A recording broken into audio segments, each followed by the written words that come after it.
So, Mr. Brosnan, for someone who doesn't know what to expect here, how would you describe Eurovision? The movie, I mean. Eurovision, the movie, is a celebration of the Eurovision Song Contest in Europe, which has been held for the last 57 years. And it is one of those joyous nights of spectacular, audacious, outrageous singing. And all the countries of Europe kind of wave their flag and wave their hearts on wear their hearts on their sleeves for their contestants. It's a singing contest, and Will Ferrell has made this movie called Eurovision, the story of Fire Saga, and it takes place. It starts in Iceland, in Húsavík, in a tiny fishing village. I play his father. I'm a fisherman. And I'm a grumpy fisherman who's a widower, and in parenthesis, possibly the most handsomest man in Iceland. And I don't sing, so you'll be happy to hear that. But it's the story of Will's character, called Lars, and his childhood sweetheart, Sigrid, played by Rachel McAdams. And they have this dream to sing in the Eurovision Song Contest and to represent Iceland. And as his father, I don't wish anything of the sort. And so it's the story of him trying to prove to his father that he's going to win and be great. And it's the story of them winning for their country, their nation. Hold on. I've been talking so much. There you go. This is the water cooler. Perfect. Anyway. Oh, since you mentioned it, was it a relief or was it a disappointment that you didn't get to sing? It was both, actually. I thought, come on now, we've come this far. I have a gold album and a platinum album for my singing in Mamma Mia. Why don't you let me just sing a little verse or two here and there? But it fell on deaf ears. It wasn't meant to be.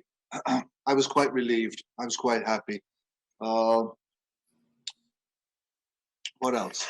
Eurovision has taken it's a whole different game today than when we grew up, I should say. Do you remember your first Eurovision that you saw and what you thought of it? I remember ABBA winning in 1974. I remember Waterloo. I remember this kind of outrageous costumes that they wore. Waterloo was not one of my favorite songs, but I did fall in love with the ABBA music. I thought it was, you know, with some of the guys that I was hanging out, it was not kind of cool to be listening to ABBA, but you did. You know, and it wasn't cool to be listening to Leonard Cohen, but you did. And of course, these artists have endured the test of time. And then, you know, my own nation, Ireland won it 7 times, 3 years consecutively. I remember Dana winning it. And apart from that, you know, I don't know much more about it. What goes on now with it? I haven't even seen the latest one. I mean, this film was meant to come out and coincide with the Eurovision Song Contest this year. But that didn't happen. Right. Does your kids, by the way, do they follow it? Have they seen it? No. My sons, no, they don't know. I mean, they know it through my doing this movie and they've heard about it.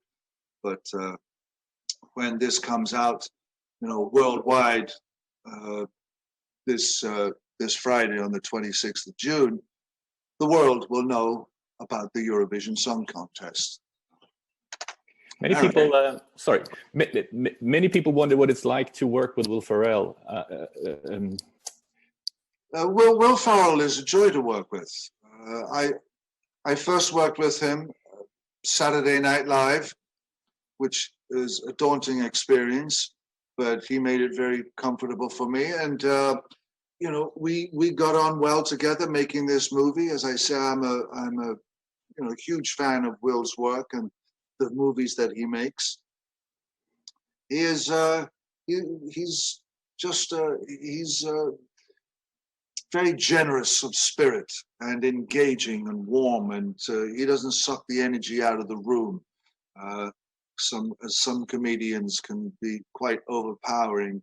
He's very affable, delightful, and extremely funny.